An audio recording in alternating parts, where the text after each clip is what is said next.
Maybe when we get back to my house, I should do some donuts around my loop. Let's get scared. Maybe I shouldn't film when I do donuts in the press cars. Hi folks, I'm Willy Williamson and this is Cold Air Intake.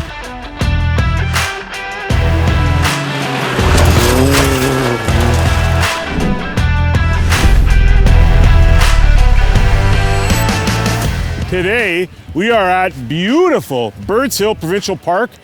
Our home is only like 3.5 miles from here.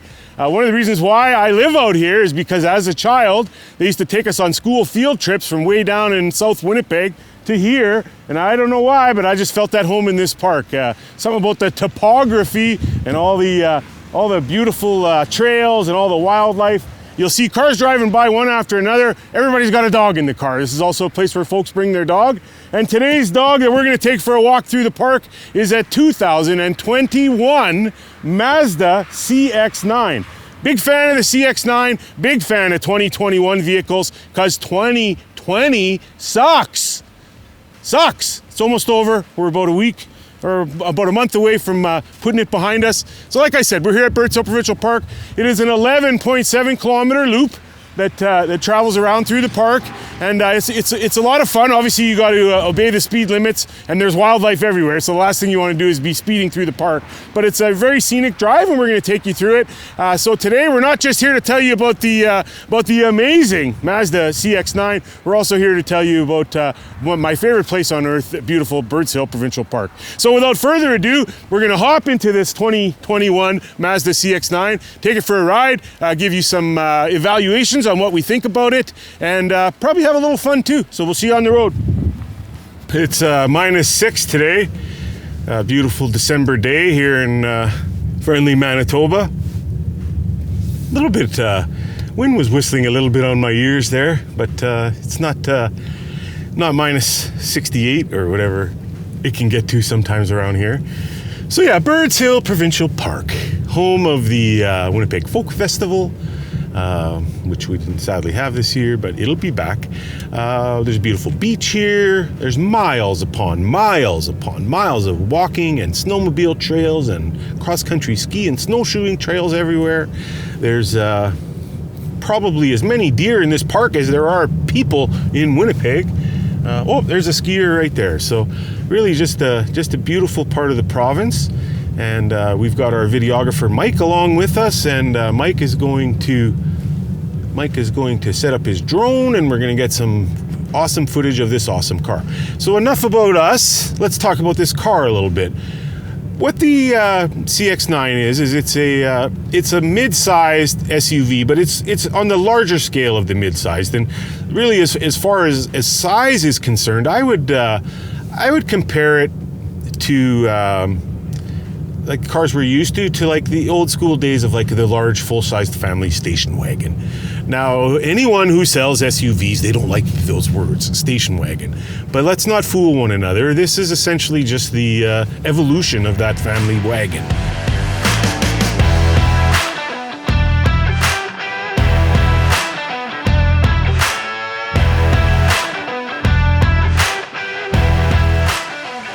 So under the hood, this one features the Sky Active 2.5 turbo. It's a 4-cylinder turbo, and it makes 250 horsepower, which feels right, but it actually makes an astounding 320 pound-feet of torque. And I'll tell you what, you feel it. And this is a bigger vehicle. It's a little bit longer, a little bit wider. It is a 7-passenger vehicle.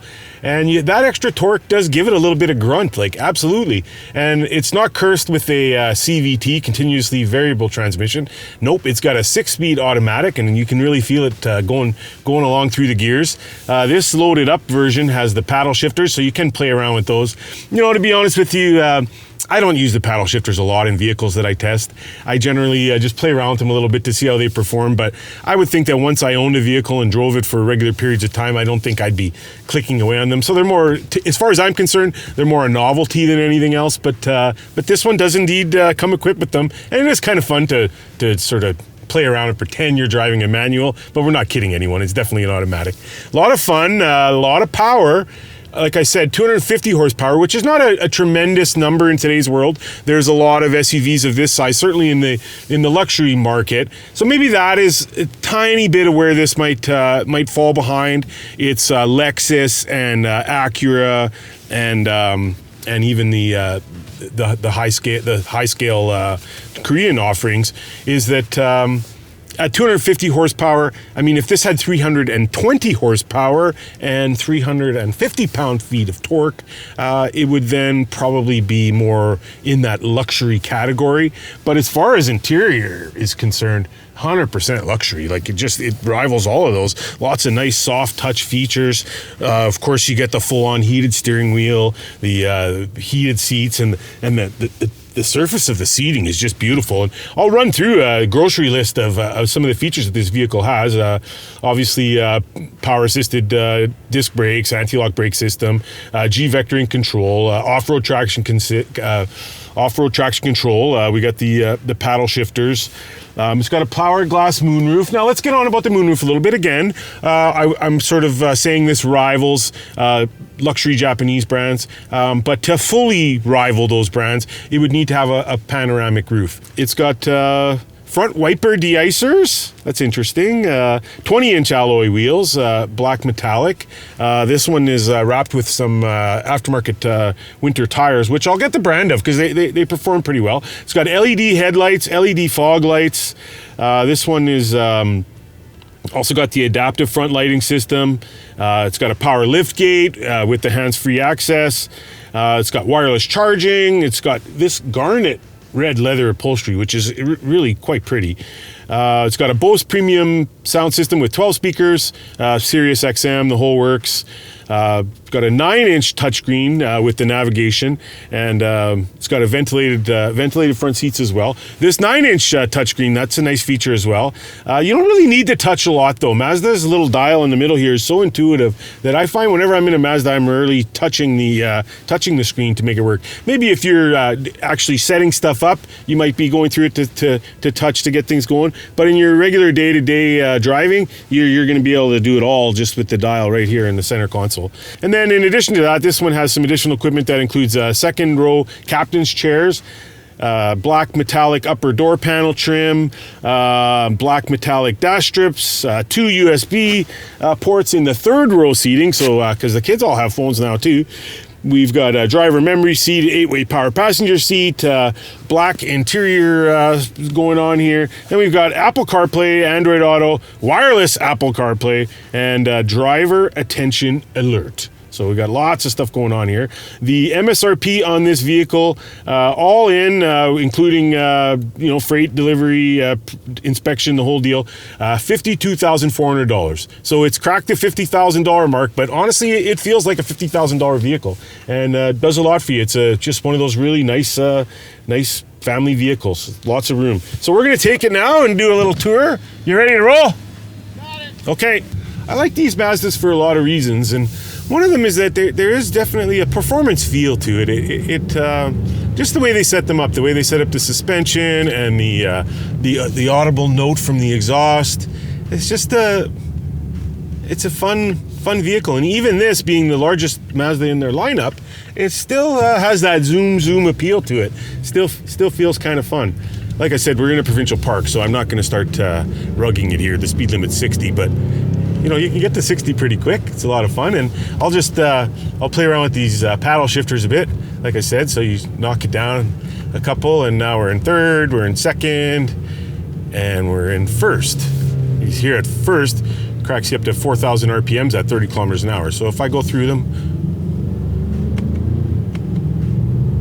and there you go. We're at the speed limit. The seat folds down so nicely. Like with this one, even when you pull the seat to drop it down, the headrest actually folds in. On my Honda Pilot, you have to remove the headrest. Then there's a little place where you can add them in.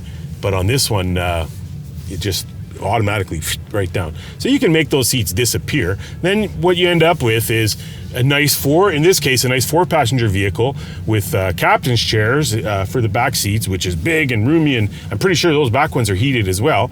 And then you've got a pretty decent amount of cargo space behind those seats. So if you had a big dog and you wanted to put the partition in and bring your guy Rockford, in our case, along, then you've got lots of room for the dog, or really just your Costco trips or whatever it is you're up to.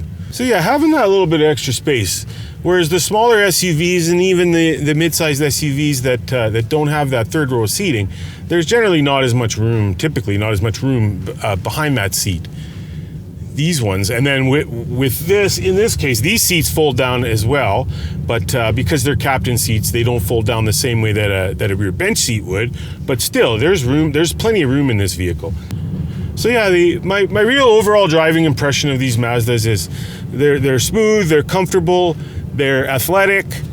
They wind up pretty quick, like this one with the turbo. There's not really much lag.